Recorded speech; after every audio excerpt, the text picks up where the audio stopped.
할렐루야, 예담교회 주일예배에 오신 우리 성도님들을 주의 이름으로 사랑하고 축복합니다. 이스라엘에게는 우리나라의 명절과 같은 3대 절기가 있습니다. 작은 절기들도 있지만 이스라엘이 반드시 지켜야 하는 큰 절기가 3번 있는데 오늘 하나님께서 그 절기들에 대해서 말씀하고 계십니다. 14절입니다. 너는 매년 3번 내게 절기를 지킬지니라. 3번으로 번역된 swallow쉬 레갈림에서 레갈림은 발, 행보란 뜻의 원어 레겔의 복수형입니다. 그렇게 원어대로의 해석이라면 3번의 발걸음이라는 의미입니다. 이 말씀은 현재 내가 있는 곳에서가 아니라 내 자신의 발걸음으로 친히 그 절기를 지켜야 할 곳으로 3번 가야 한다는 의미로 여기에서의 3번의 절기는 무교절, 맥추절, 수장절을 뜻하며 이 절기들은 모두 농사와 관련된 추수, 즉 감사절과 관련이 되어 있습니다.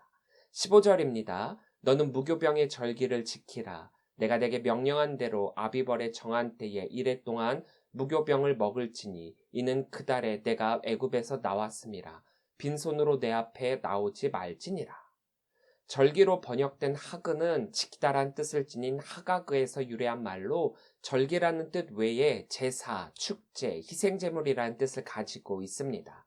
그렇게 이스라엘의 절기는 하나님께 감사와 헌신과 거룩한 제사를 드리는 날이요 축제의 날입니다. 무교병은 누룩을 넣지 않은 떡을 의미하는데 이것은 이스라엘이 출애굽 당시 급하게 떠나기 위해 먹었던 음식으로 이 무교병은 그때의 급박함과 고난을 상징하고 있습니다. 사람들은 아팠던 때, 고통받았던 때, 좋지 않았던 때는 잊고 싶어 합니다. 반대로 성공한 때, 잘 되었던 것들, 또 좋은 것들만을 기억하고 싶어 합니다. 그러나 하나님의 말씀은 기억하라, 지키라입니다.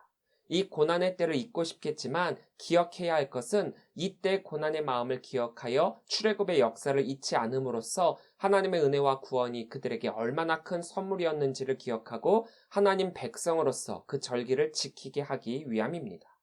사랑은 얼마나 뜨겁습니까? 결혼에까지 이르는 것은 사랑에서입니다. 우리는 그 뜨거운 사랑의 마음으로 계속해서 신앙생활을 해야 하는데 부부가 시간이 오래 지나면 사랑의 마음이 무뎌지고 또 사랑의 표현이 점점 없어집니다. 왜 기억해야 하는가? 왜 잊지 말아야 하는가? 그 기억함이 뜨거움으로 나타나기 때문입니다.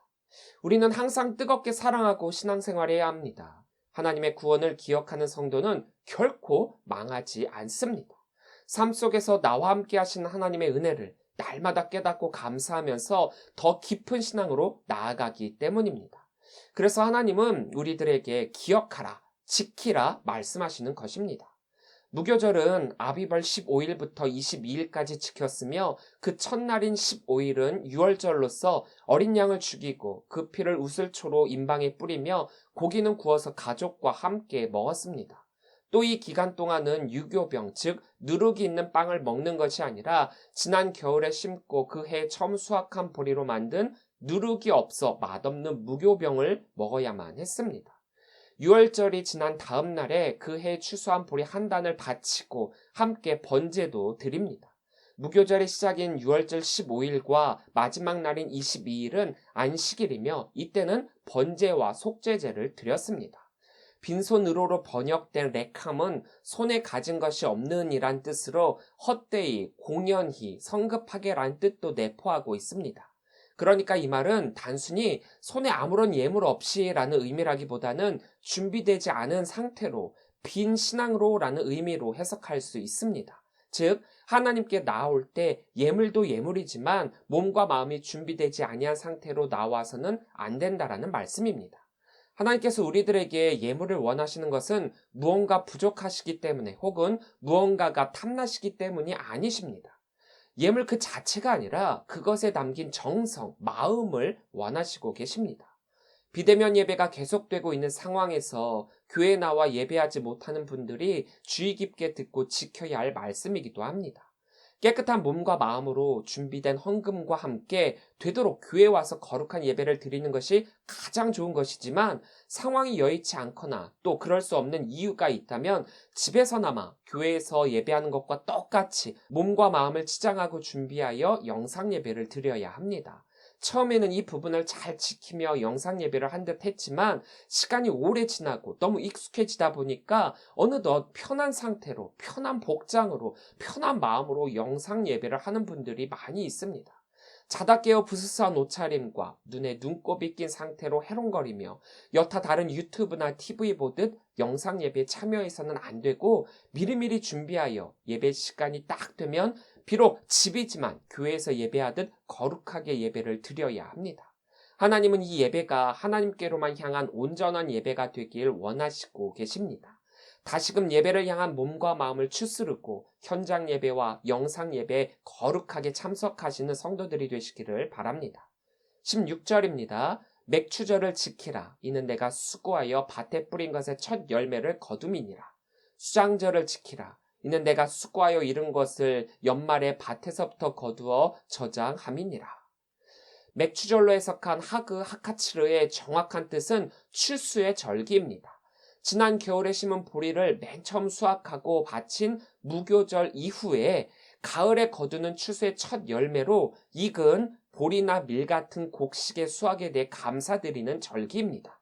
첫 곡식을 거둔 무교절 이후 7주, 즉 49일째 되는 날이기에 칠칠절이라고도 하며 오순절이라고 부르기도 합니다. 오순절은 무교절을 지나 7주간의 시간 49일이 지나고 50일째가 되는 날에 지켜지는 절기이기 때문에 10일에 5번이라는 뜻의 오순의 절기라는 의미입니다. 수장절이라고 번역된 하그 하시프는 저장절기라는 뜻으로 과일 같은 것들을 중심으로 한 각종 산물을 추수한 뒤에 창고에 들이는 특정한 절기를 가리킵니다. 여기에서 수장의 의미는 거두어들여 깊이 간직함이란 뜻입니다. 즉, 이 수장절은 한 해의 추수가 모두 끝나는 가을에 지키는 추수 감사절입니다. 또 이 절기를 후에 장막절, 초막절이라고도 부르는데 모든 수확물을 거둬들인 이스라엘 자손들이 들에서 나뭇가지 등을 꺾어 초막을 짓고 거기서 7일 동안 생활하였기 때문입니다.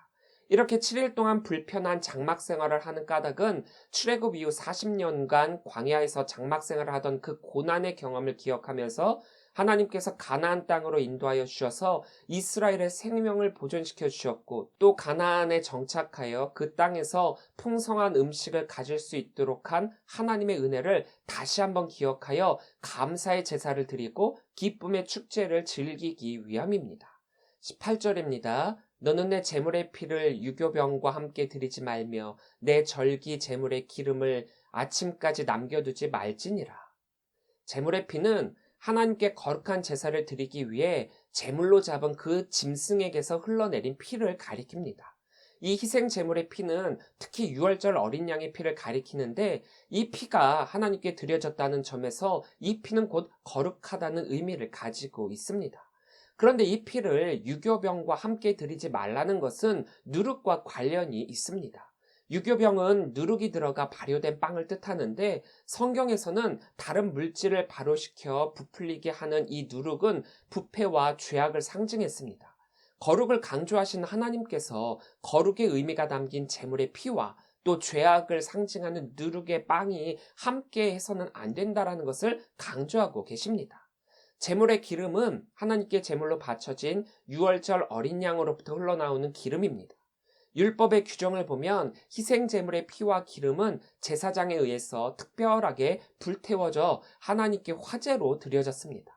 즉, 피와 기름은 사람이 먹지 못하도록 금지되었고 하나님께만 드리는 희생 제물 가운데서도 가장 중요한 것들이었습니다. 제물의 피와 기름은 하나님의 거룩과 관련된 것들이기 때문에 하나님의 거룩성이 훼손될 가능성이 있기에 아침까지 남겨두지 말라고 말씀하시고 계시는 것입니다. 19절입니다. 내 토지에서 처음 거둔 열매 가장 좋은 것을 가져다가 너의 하나님 여호와의 전에 드릴지니라. 너는 염소 새끼를 그 어미의 젖으로 삼지 말지니라. 처음 거둔 열매라고 번역된 비크레는 첫 열매, 처음 익은 것이라는 뜻의 비크림의 연계형입니다. 항상 남성 복수형으로 쓰이며 곡식이나 포도, 무화과 등의 첫 소산을 뜻합니다.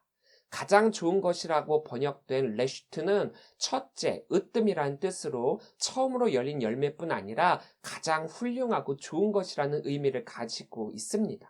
즉, 첫 열매들 중 가장 좋은 것, 최상의 것을 의미하고 있습니다. 우리가 하나님께 드리는 것은 우리가 가진 것 중에서 아무 것이나 드리는 것이 아니라 우리가 가진 가장 좋은 것을 드리는 것입니다. 우리가 풍성하고 아름다운 소출을 낼 수 있었던 것은 모두가 하나님의 은혜로 된 것이기 때문에 하나님께 예물을 드린다는 것은 주신 것에 대한 감사, 또 주실 것에 대한 감사임과 동시에 하나님이 주신 것이기에 하나님께 드린다는 우리의 신앙이 담겨 있습니다. 하나님께 드리는 것을 어찌 허투루 드릴 수 있겠습니까? 여러분들은 어떤 것을 하나님께 드리고 계십니까? 우리가 흔히 예배, 제사, 예물을 이야기할 때 가인과 아벨의 제사를 예로 많이 들죠. 창세기에 나오는 가인과 아벨의 제사는 이렇습니다. 가인은 땅의 소산으로 제물을 삼아 여호와께 드렸고 아벨은 자기도 양의 첫 새끼와 그 기름으로 드렸더니 여호와께서 아벨과 그의 제물은 받으셨으나 가인과 그의 제물은 받지 아니하신지라. 이 두 사람의 예배에 있어서 어떤 차이가 있었는지에 대해서는 정확하게 나와 있지는 않습니다. 하지만 히브리서 11장 4절을 보면 믿음으로 아벨은 가인보다 더 나은 제사를 하나님께 드림으로 의로운 자라 하시는 증거를 얻었으니 하나님이 그 예물에 대하여 증언하심이라. 그가 죽었으나 그 믿음으로써 지금도 말하느니라 라고 했습니다. 믿음으로 드리는 예물이라는 것이죠. 가장 좋은 것, 최고의 예물은 바로 믿음이라는 것입니다. 믿음은 무엇입니까? 바로 하나님과의 관계입니다. 하나님을 어떻게 섬기느냐입니다. 눈으로 보이는 예물도 중요하지만 더 중요한 것은 그것을 어떻게 드리느냐입니다. 이왕 하나님께 드린다면 최고의 예물을 드리시는 성도들이 되시길 바랍니다. 그러한 예물만을 하나님께서 받으십니다. 20절입니다. 내가 사자를 내 앞서 보내어 길에서 너를 보하여 너를 내가 예비한 곳에 이르게 하리니. 사자로 번역된 말라크는 보냄을 받은 자, 천사, 선지자, 제사장 등의 의미로 다양하게 사용되었습니다. 즉, 사자란 하나님의 뜻을 이 땅에 전하도록 부르심을 받은 자로서 하나님의 백성이 바른 길로 갈 수 있도록 하는 임무를 맡은 자입니다. 본문에 나오는 사자는 신적인 권위를 지닌 존재로서 하나님의 권능을 지닌 여호와의 사자, 즉 천사를 뜻하고 있습니다. 예비한 곳으로 번역된 하키노티는 곧게 서다, 존재하다라는 뜻의 쿠네의 사역 능동형으로서 지명하다, 선정하다, 세우다라는 뜻을 가지고 있습니다. 이 예비한 곳은 하나님께서 지명하여 세우신 곳으로서 이스라엘 백성들을 위해 예비한 곳임을 뜻하는데 바로 약속의 땅 가나안을 뜻하고 있습니다.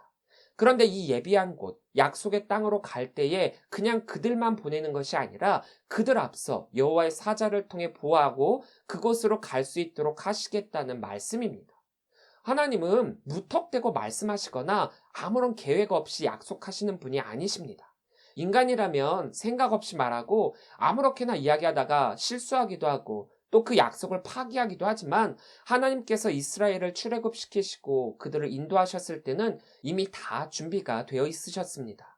하나님께서 여러분들에게 하시는 말씀이 있다면 인간의 약속과는 그 질이 다르고 그 결과가 다르다는 사실을 깨닫고 그 약속의 말씀을 믿으시기 바랍니다. 사실 하나님께 기도하고 난 후 받게 되는 응답이 우리가 보기에 너무 추상적이고 또 눈에 보이는 것 하나 없는 신기루 같은 말씀으로 느껴질 때가 많이 있습니다. 하지만 하나님의 약속은 그 어느 것보다 세세하고 세밀하고 구체적입니다. 그 약속의 말씀이 실현되는 것을 보면 감탄할 수밖에 없는 세세함이 그곳에 있습니다. 보십시오. 22절입니다. 내가 그의 목소리를 잘 청종하고 내 모든 말대로 행하면 내가 내 원수에게 원수가 되고 내 대적에게 대적이 될지라. 전제 조건이 하나 붙기는 합니다. 바로 잘 청종하고입니다. 청종하고에 해당하는 원어 쉐마는 듣다, 경청하다, 유의하다란 뜻과 함께 응답하다, 순종하다란 뜻이 있는 쇠마의 2인칭 단수 명령형입니다. 이것은 단순히 듣는 것으로 끝나는 것이 아니라 경청하여 주의 깊게 듣고 그것에 순종하는 것을 뜻합니다. 그러니까 하나님이 말씀하실 때에 온 인격적으로 수용하여 반응하고 순종하는 것이 하나님 나라 백성된 자의 자세이고 그렇게 하면 하나님께서 그것에 대한 책임을 져주시겠다는 말씀입니다. 감탄할 수밖에 없는 책임이라는 것이죠. 아브라함에게 소명을 주며 그에게 하셨던 약속의 말씀과 비슷하지 않습니까? 너를 축복하는 자에게는 내가 복을 내리고 너를 저주하는 자에게는 내가 저주하리니 땅의 모든 족속이 너로 말미암아 복을 얻을 것이라 하신지라. 아브라함 때부터 주었던 이 말씀이 변함없이 주어지고 있는 것입니다. 이것은 또한 변함없이 오늘날 우리들에게 주어지는 말씀입니다. 주님의 말씀에 청종하십시오. 경청하여 주의 깊게 듣고 그것에 순종하십시오. 그러면 하나님이 여러분들의 능력이 되십니다. 24절부터 25절입니다. 너는 그들의 신을 경배하지 말며 섬기지 말며 그들의 행위를 본받지 말고 그것들을 다 깨뜨리며 그들의 주상을 부수고 내 하나님 여호와를 섬기라. 그리하면 여호와가 너희의 양식과 물에 복을 내리고 너희 중에서 병을 제하리니. 그들이 나아가야 할 땅은 아무도 없는 황폐한 곳이 아닌 이미 다른 민족이 살고 있는 풍요로운 땅입니다. 아모리 사람, 헷 사람, 브리스 사람, 가나안 사람, 히윗 사람, 여부스 사람 등 이미 많은 민족이 그 땅에서 터를 닦고 살고 있습니다. 아무도 없는 곳으로 인도하여 빈 땅을 차지하게 할 수도 있지만 여기에는 하나님의 계획하심이 다 있습니다. 아무도 살고 있지 않는 땅이라면 말 그대로 황폐한 땅일 수밖에 없습니다. 미개척지를 개척하는 것은 여간 어려운 것이 아닙니다. 하나님의 계획은 개간해야 할 땅으로 인도하는 것이 아니라 이미 개간이 되어 있고 소출을 얻을 수 있는 기름진 땅으로 이스라엘을 인도하는 것인데 그러기 위해서는 그 땅을 빼앗아야 합니다. 정복해야 합니다. 누군가의 것을 빼앗아 채운다는 것은 하나님의 공의와 맞지 않는 듯 보입니다. 하지만 이미 이 땅에 살고 있던 민족들이 이스라엘에 의해 멸망당해야 하는 까닭은 있습니다. 그것은 바로 그들의 죄 때문입니다. 이미 그들은 하나님 앞에 타락하고 패역하고 죄악이 넘쳐났기에 그대로 둘 수 없는 노릇이었습니다. 그렇게 이스라엘 민족을 통한 가나안 정복은 우상을 섬기는 이방 나라를 심판하는 것임과 동시에 하나님의 나라 백성들에게 그 땅을 주시는 것, 그것이 바로 하나님의 계획하심입니다. 또한 하나님 이외의 신을 섬기기 때문에 그들이 멸망받을 수밖에 없는 것처럼 만약에 다른 신을 섬기게 된다면 이스라엘 역시 이러한 멸망을 당할 수 있다는 일종의 경고의 말씀이기도 합니다. 그래서 가나안 땅에 들어가기 전 그들이 가장 먼저 회파해야 할 것이 바로 그 땅의 우상이고 그들의 우상 숭배 행위를 본받지 말아야 하는 것입니다. 그런데 이것은 고난의 길이기도 합니다. 하나님의 말씀을 의지하기는 하지만 가장 큰 사건은 그들과 전쟁을 해야 한다는 것이지요. 애굽에서의 노예 신분에서 벗어나 자유인이 된 지 얼마 되지 않았을 뿐더러 군사력이라고는 전혀 없는 이스라엘에게 있어서 이러한 말씀은 청청병력과 같은 말씀입니다. 하나님이 주시겠다 약속하시면 그냥 거저받고 우리가 아무것도 하지 않아도 저절로 혹은 쉽게 받을 수 있는 것처럼 생각하지만 그러나 우리가 착각해서는 안 되는 것이 하나님의 말씀은 우리가 아무것도 하지 않은 채 입만 벌리고 있으면 하나님이 친히 숟가락 젓가락으로 음식을 떠 먹여주는 것이 아니라 음식을 우리가 먹기 위해서는 이리저리 숟가락질 젓가락질을 부지런히 해야 한다는 사실입니다. 그래도 감사한 것은 음식은 주어졌다는 사실이죠. 그 음식을 먹기 위해 열심히 숟가락질 젓가락질만 하면 된다는 것입니다. 우리가 할 수 있는 우리가 꼭 해야만 하는 그 숟가락질 젓가락질이 바로 우상을 부수고 오직 하나님만을 섬기는 모습입니다. 그러면 음식이 하나님이 주시는 복이 우리에게 넘쳐나게 될 것이기 때문입니다. 전쟁이라는 가장 큰 문제는 우리가 숟가락질 젓가락질 하는 것이 아니라 하나님께서 음식으로 주실 것이기 때문에 하나님의 말씀을 신뢰하고 순종하는 숟가락질 젓가락질을 한다면 반드시 그 전쟁은 그 음식은 우리가 먹을 수 있게 됩니다. 이 점을 우리가 잊지 말아야 할 것입니다. 26절입니다. 내 나라에 낙태하는 자가 없고 임신하지 못하는 자가 없을 것이라. 내가 너의 날수를 채우리라. 낙태하는 자로 번역된 메사퀘라는 빼앗기다, 일타는 뜻을 지닌 쇠코레의 강의 능동형 분사로서 신체가 부실하거나 혹은 외부의 충격으로 인해 뱃속의 아이를 잃어버린 자, 곧 유산하는 자를 가리킵니다. 임신하지 못하는 자라는 의미의 아카라는 여성 단수 명사로서 사람이나 동물 모두 해당이 됩니다. 그런데 낙태하는 자가 없고 임신하지 못하는 자가 없을 것이라는 이것은 이스라엘에게 번성의 복을 허락하신다는 말씀입니다. 이 당시의 번성은 곧 힘입니다. 애굽이 이스라엘을 두려워하기 시작한 것은 바로 그 번성에 있습니다. 체울이라로 번역된 아말레는 가득 차게 하다, 완성되게 하다라는 뜻의 말레의 강의 능동형 미완료형입니다. 여기에는 하나님의 강력한 의지가 담겨 있는데 창조주이신 하나님께서 생명의 주권이 하나님께 있음을 말씀하며 그 생명의 주권을 통해 생명의 때를 채우시겠다라는 말씀입니다. 27절입니다. 내가 내 위엄을 내 앞서 보내어 내가 이를 곳에 모든 백성을 물리치고 내 모든 원수들이 내게 등을 돌려 도망하게 할 것이며, 내 위엄이라고 번역된 MRT는 공포, 두려움이라는 뜻의 에이마의 여성 단수형의 1인칭 소유격 전미어 이가 결합된 형태로 나의 두려움, 나의 공포라는 뜻입니다. 이 공포와 두려움을 의인화시켜서 사람들에게로 보내는 사자와 같은 역할을 해서 가나안 민족들이 공포에 떨도록 만드시겠다라는 것입니다. 이들을 바로 쳐서 곧바로 멸망시킬 수 있으시겠지만 그렇게 하시지 않고 천천히 그들을 그 땅에서 쫓아내시겠다고 말씀하십니다. 29절부터 30절입니다. 그러나 그 땅이 황폐하게 되므로 들짐승이 번성하여 너희를 해할까 하여 1년 안에는 그들을 내 앞에서 쫓아내지 아니하고 내가 번성하여 그 땅을 기업으로 얻을 때까지 내가 그들을 내 앞에서 조금씩 쫓아내리라. 최종적으로 그 땅은 이스라엘 민족의 땅이 될 터인데 그들이 거기에 들어가기 전에 가나안 민족을 쳐서 멸하게 되면 그 땅이 황폐하게 되어 도리어 이스라엘에게는 좋지 않게 될 것을 염려하신 하나님의 배려이십니다. 번성하여에 해당하는 티프레는 열매를 맺다, 낳다라는 뜻의 파라의 단순 미완료형입니다. 이는 물질적으로나 육체적으로 풍부해지고 왕성해질 것을 뜻하는 말입니다. 즉 자손의 번성과 더불어 가축의 풍성함 그리고 땅에서의 소출이 풍성하여 그 세력과 힘이 세지는 것을 뜻합니다. 하나님은 그 백성들이 바로 이런 번성함을 이루기를 바라시고 계십니다. 그것을 이루기까지 하나님께서 뒤에서 살살 우리를 돌보신다는 그 말씀이 얼마나 든든한 말씀입니까? 32절부터 33절입니다. 너는 그들과 그들의 신들과 언약하지 말라. 그들이 내 땅에 머무르지 못할 것은 그들이 너를 내게 범죄하게 할까 두려움이라. 내가 그 신들을 섬기면 그것이 너의 올무가 되리라. 언약이라고 번역된 베리트는 계약, 협정이라는 의미를 지니고 있고 자르다, 여러 조각으로 나누다, 먹다라는 뜻을 지닌 바라에서 유래하였습니다.